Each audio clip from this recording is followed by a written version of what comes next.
नमस्कार दोस्तों, बहुत बहुत स्वागत है आप सभी का। आशा करती हूँ आप सभी बहुत अच्छे होंगे। दोस्तों, मैं फिर हाजिर हूँ हेमा जी से जुड़ा एक दिलचस्प वीडियो लेकर, जिसे हमने लिया है हेमा जी की बायोग्राफी हेमा मालिनी एक अनकही कहानी से। दोस्तों, जैसा कि अभी तक हमने जाना कि हेमा जी का करियर किस तरह से स्टार्ट हुआ, उनकी माँ का कितना योगदान रहा उनके करियर में।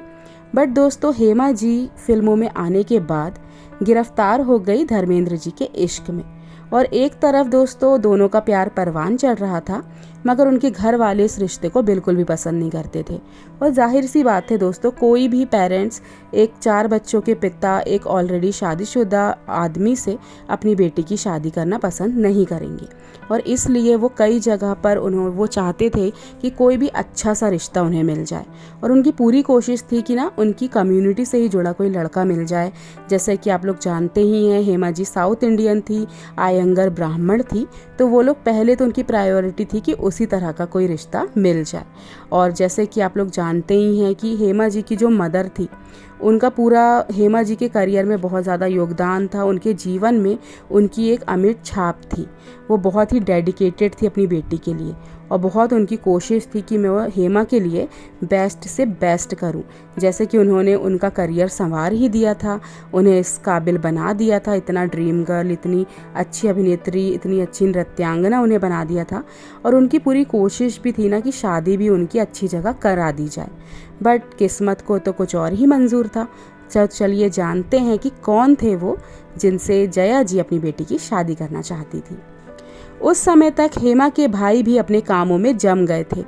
Kannan state bank of India में स्टाफ ऑफिसर हो गए थे और उनकी पोस्टिंग कलकत्ता में हो गई थी। उनकी शादी परिवार के द्वारा चुनी गई एक आयंगर लड़की प्रभा से हुई थी। दूसरे भाई जगन्नाथ न्यू इंडिया इंश्योरेंस की बम्बई शाखा में कार्यरत थी और उनकी शादी एक गुजराती सहकर्मी स्मिता के साथ हुई थी। अब पूरे परिवार में चिंता का एकमात्र कारण हेमा का अविवाहित होना था, और यह धीरे धीरे एक संवेदनशील विषय बनता जा रहा था। जया जी ने तो अपनी बेटी के लिए उपयुक्त वर खोजना अपना नया मिशन ही बना लिया था।